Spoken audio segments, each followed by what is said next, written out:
আসসালামু আলাইকুম। রাতের শীর্ষ সংবাদে স্বাগত জানাচ্ছি আমি শাহনাজ পারভীন।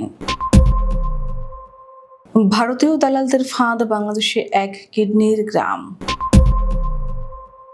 জামায়াতের কর্মী সংখ্যা বাড়াতে বললেন পুলিশ কর্মকর্তা। এমন কাউকে নির্বাচিত করবেন না যাকে পালিয়ে যেতে হয়, জ্বালানি উপদেষ্টা। দেশের এ পরিস্থিতিতে কিসের নির্বাচন, জামায়াত আমির। অবাধ ও সুষ্ঠু নির্বাচন দিলেই বোঝা যাবে বিএনপি কতটা জনপ্রিয়, রিজভী। এনসিপির গাড়িবহরে হামলা। খুলনার সঙ্গে সারা দেশের রেল যোগাযোগ বন্ধ। পিএসসি সংস্কারের দাবিতে শাহবাগ ব্লকেড আন্দোলনকারী পুলিশ হাতাহাতি। ব্রাহ্মণবাড়িয়ার আখাউড়া ভারত থেকে আসা দূষিত ও দুর্গন্ধযুক্ত পানিতে অতিষ্ঠ বাংলাদেশের মানুষ। 4 সমুদ্র বন্দরে 3 নম্বর সতর্ক সংকেত। পাকিস্তান সেনাবাহিনীর গুলিতে ভারত সমর্থিত 30 সন্ত্রাসী নিহত। বৃষ্টিতে বিপর্যস্ত হিমাচলে নিহত 63 নিখোঁজ, অনেকে সতর্কতা জারি। এবং ট্রাম্প পুতিন ফোনালাপের পরই ইউক্রেনে ভয়াবহ ড্রোন হামলা রাশিয়ার। শুনছিলেন শিরোনাম, এবার বিস্তারিত। জয়পুরহাট জেলার কালাই উপজেলার বাইগুনি গ্রাম। নিজের অসম্পূর্ণ ইটের বাড়ির সামনে বসে আছেন 45 বছর বয়সী সফির উদ্দিন। পেটের নিচের অংশে ডান পাশটা চাপলে এখনো ব্যথা পান তিনি। পরিবারকে অনটন থেকে মুক্ত করতে এবং 3 সন্তানের জন্য একটি বাড়ি তৈরি করতে 2024 সালে নিজের একটি কিডনি বিক্রি করে দেন ভারতের এক ব্যক্তির কাছে। বিনিময়ে তিনি পান 3.5 লাখ টাকা। কিন্তু সেই টাকা অনেক আগেই শেষ হয়ে গেছে। বাড়ির নির্মাণ কাজ থেমে আছে। আর শরীরের এই অসহ্য ব্যথা প্রতিনিয়ত মনে করিয়ে দেয় সেই সিদ্ধান্তের মূল্য কতটা চড়া ছিল। সফির উদ্দিন এখন একটি হিমাগারে দিনমজুর হিসেবে কাজ করেন। ক্রমশ দুর্বল হয়ে পড়া শরীর নিয়ে দিন পার করছেন কষ্টে। নিয়মিত কাজে অংশ নেওয়াটাও হয়ে উঠছে দুঃসাধ্য। তিনি বলেন, আমি আমার স্ত্রী আর সন্তানদের জন্যই সব করেছি। শুরুতে ভয় থাকলেও দালালের কথায় পরে রাজি হয়ে যান তিনি। ভিসা, ফ্লাইট, হাসপাতাল সংক্রান্ত সব কাগজপত্রই ঠিক করে দেয় তারা। বাংলাদেশ জামাত ইসলামী ঢাকার 7 আসনের উদ্যোগে এক আলোচনা সভায় অংশ নিয়ে দলটির কর্মী সংখ্যা এবং শতলোকের সংখ্যা বাড়াতে বলেছেন পুলিশের এক কর্মকর্তা। এই সংক্রান্ত একটি ভিডিও সামাজিক যোগাযোগ মাধ্যমে ভাইরাল হয়েছে। ভিডিওতে ওই পুলিশ কর্মকর্তাকে বলতে শোনা যায়, আমরা যতটুকু পারি মানুষের সেবা করে যেতে পারি, এটাই আমাদের স্বার্থ। আর আমাদের আসল উদ্দেশ্য পরকাল।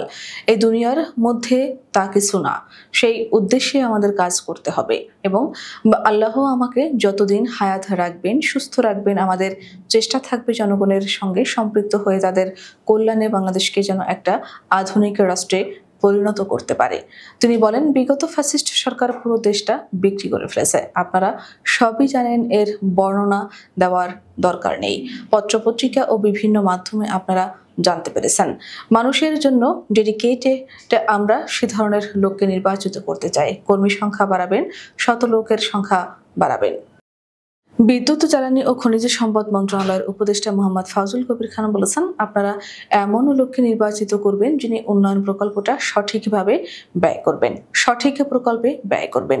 তিনি এমন কোনো কাজ করবেন না যাতে তাকে পালিয়ে যেতে হয়। তিনি যাতে এখানে থাকেন এমন কাউকে নির্বাচিত করবেন। শুক্রবার বিকেলে জামালপুরের মাদারগঞ্জে জামালপুর 1 অনুসন্ধান কূপ খনন কার্যক্রম পরিদর্শনকালে এসব কথা বলেন তিনি। উপদেষ্টা বলেন, আশা করি আমরা একটা সফল নির্বাচন করতে সক্ষম হব। আমাদের প্রধান উপদেষ্টা বলেছেন, স্মরণকালের সবচেয়ে ভালো নির্বাচন করতে ভালো নির্বাচন মান যে ভোটার ভোট দিতে যাবেন তিনি ভোট দিতে পারবেন। ভোটের পরে সবার সামনে উন্মুক্তভাবে ভোট গণনা করা হবে। দেশের এই পরিস্থিতিতে কিসের নির্বাচন, আগে সুষ্ঠু পরিবেশ তৈরি করতে হবে, এমন মন্তব্য করেছেন বাংলাদেশ জামাত ইসলামীর আমির ডাক্তার শফিকুর রহমান। শুক্রবার সকালে নীলফামারীর সৈয়দপুর বিমানবন্দরে সাংবাদিকদের সঙ্গে আলাপকালে জামাত আমির এই মন্তব্য করেন। তিনি বলেন, পাটগ্রাম আমাদের চোখের সামনে এখন দেশের এই পরিস্থিতি বিরাজ করছে। এই অবস্থায় কোনোভাবেই সুষ্ঠু নির্বাচন সম্ভব নয়। এজন্য আগে পরিস্থিতি তৈরি করতে হবে। এই পরিবেশ তৈরির লক্ষ্যে আমরা সংস্কারের প্রস্তাব দিয়েছি। ডাক্তার শফিকুর রহমান বলেন, নির্বাচনের পূর্বে অবশ্যই রাজনৈতিক সংস্কার করতে হবে এবং সকলের অংশগ্রহণে একটি ভালো ও গ্রহণযোগ্য নির্বাচন আয়োজন করতে হবে। তিনি বলেন, জামায়াতে ইসলামী সবসময় সহিংসতার বিরুদ্ধে, আমরা সবসময় মব পলিটিক্সের ঘোর বিরোধী। দ্রুত জাতীয় সংসদ নির্বাচন দেওয়ার দাবি জানিয়ে বিএনপির সিনিয়র যুগ্ম মহাসচিব রুহুল কবির রিজভী বলেছেন, অবাধ ও সুষ্ঠু নির্বাচন দিলেই বোঝা যাবে বিএনপি কতটা জনপ্রিয়। শুক্রবার রাজধানীর নয়াপল্টনে বিএনপির কেন্দ্রীয় কার্যালয়ে আয়োজিত জরুরি সংবাদ সম্মেলনে তিনি একথা বলেন। বিএনপির সিনিয়র যুগ্ম মহাসচিব বলেন, গণতন্ত্রের প্রশ্নে টানা 16 বছর ধরে বিএনপি আন্দোলন করে গেছে। শেখ হাসিনা যে গণতন্ত্র কবরস্থ করেছিলেন তা পুনর্জাগরণে আন্দোলন চালিয়ে গেছে বিএনপি। নানাবিধ নির্যাতনের পরেও কখনো থেমে যায়নি। গণতন্ত্র যখনই ধ্বংস কিংবা ষড়যন্ত্রের শিকার হয়েছে তখনই বেগম খালেদা জিয়া বারবার গণতন্ত্র প্রতিষ্ঠায় অবদান রেখেছেন।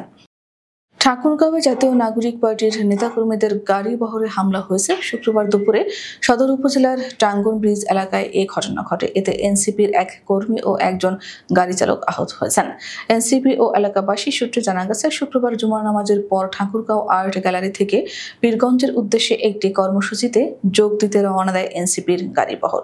বহরটি টাঙ্গন ব্রিজ এলাকায় পৌঁছালে একটি আন্তজেলা বাস তাদের একটি গাড়িকে ধাক্কা দেয়। এ সময় এনসিপি নেতাকর্মীরা বাসটি থামিয়ে চালকের কাছে কৈফিয়ত চাইতে গেলে 5 থেকে 6 জন অজ্ঞাত ব্যক্তি তাদের উপর অতর্কিত হামলা চালায়। এতে গাড়ির চালক সহ এক এনসিপি কর্মী আহত হন এবং গাড়িটি ক্ষতিগ্রস্ত হয়।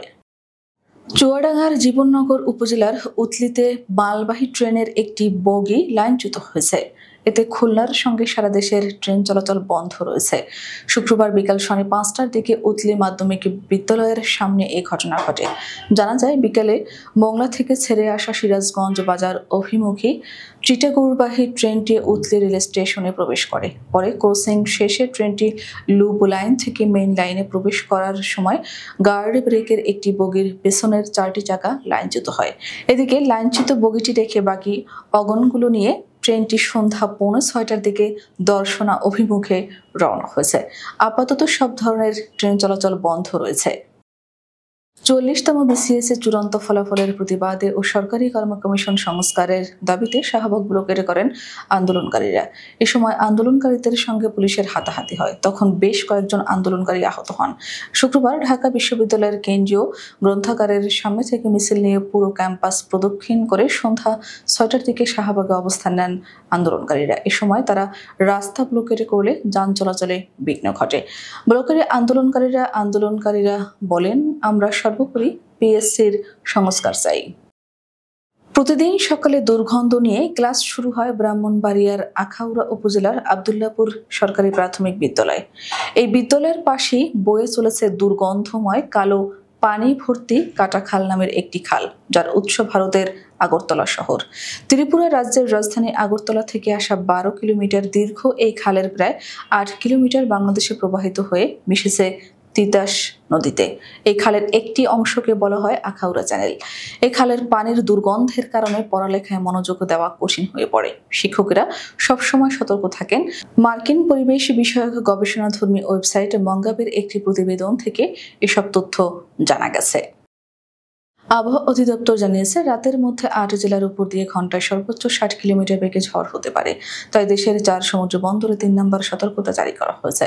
আবহাওয়া অধিদপ্তরের বিজ্ঞপ্তিতে বলা হয়েছে, শুক্রবার রাত 1টার মধ্যে খুলনা, বরিশাল, পটুয়াখালী, নোয়াখালী, কুমিল্লা, চট্টগ্রাম, কক্সবাজার ও সিলেট জেলার উপর দিয়ে দক্ষিণ পূর্ব অথবা পূর্ব দিক থেকে ঘন্টায় 45 থেকে 60 কিলোমিটার বেগে অস্থায়ীভাবে দমকা বা ঝোড়ো হাওয়া সহ বৃষ্টি অথবা বজ্রসহ বৃষ্টি হতে পারে। এসব এলাকার নদী বন্দরগুলোকে 1 নম্বর সতর্ক সংকেত দেখাতে বলা হয়েছে। এদিকে ঝোড়ো হাওয়া বয়ে যাওয়ার শঙ্কায় দেশের 4 সমুদ্র বন্দরে 3 নম্বর স্থানীয় সতর্ক সংকেত দেখাতে বলেছে সংস্থাটি।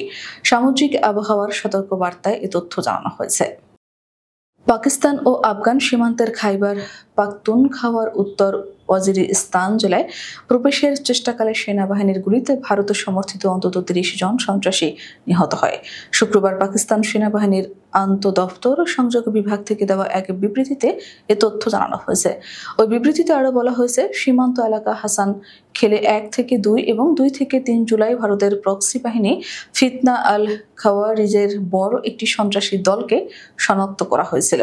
এ সময় ভারতীয় প্রক্সি বাহিনীর সীমান্ত পেরিয়ে পাকিস্তানে প্রবেশের চেষ্টা করলে 30 জনকে গুলি করে হত্যা করে সেনাবাহিনী। টানা ভারী বৃষ্টিতে আরও পরিস্থিতি খারাপ হচ্ছে হিমাচল প্রদেশের। রাজ্য জুড়ে ধসে পড়েছে একাধিক পাহাড়ি গ্রাম, তৈরি হয়েছে বন্যা পরিস্থিতি। শেষ পাওয়া তথ্য অনুযায়ী এখনো পর্যন্ত রাজ্যে মৃতের সংখ্যা দাঁড়িয়েছে 63 জনে, নিখোঁজও রয়েছেন আরও অনেকে। এমন পরিস্থিতিতে হিমাচলের মন্ডি সহ পার্বত্য এলাকাগুলোতে আগামী 7 জুলাই পর্যন্ত অরেঞ্জ অ্যালার্ট জারি করেছে ভারতীয় আবহাওয়া দপ্তর IMD। ইউক্রেনকে লক্ষ্য করে বৃহৎ হামলা চালিয়েছে রাশিয়া। বলা হচ্ছে এটি এযাবৎকালীন সর্ববৃহৎ ড্রোন হামলা। মার্কিন প্রেসিডেন্ট ডোনাল্ড ট্রাম্পের সঙ্গে রুশ প্রেসিডেন্ট ভ্লাদিমির পুতিনের ফোনালাপ হওয়ার পরই এই হামলা চালিয়েছে মস্কো। অনলাইন দ্য গার্ডিয়ান বলছে ইউক্রেনের রাজধানী কিয়েভের আবাসিক এলাকা লক্ষ্য করে অন্তত 550টি ড্রোন হামলা চালানো হয়েছে। CNN বলছে শুক্রবার ধোঁয়া আর বিস্ফোরণের গন্ধে ভরে ওঠে কিয়েভের বাতাস। রাশিয়ার এই হামলায় আশ্রয় শিবিরগুলো বেশ ক্ষতিগ্রস্ত হয়েছে। ভয় আর আতঙ্কে আশ্রয় কেন্দ্র ছেড়ে দিকবিদিকে ছুটতে থাকেন সাধারণ মানুষ। এই হামলার আগে মার্কিন প্রেসিডেন্ট জানান পুতিনের সঙ্গে তার আলাপে যুদ্ধবিরতির বিষয়ে কোনো অগ্রগতি হয়নি। সাংবাদিকদের এ তথ্য জানানোর কয়েক ঘন্টার মধ্যে প্রচণ্ড বিস্ফোরণের শব্দে কেঁপে ওঠে কিয়েভ। আমাদের আগামীকাল দুপুরের শীর্ষ সংবাদ দেখার আমন্ত্রণ জানিয়ে এখনকার মতো বিদায় নিচ্ছি। দর্শক, ভিডিওটি শেষ পর্যন্ত দেখার জন্য আপনাকে অসংখ্য ধন্যবাদ।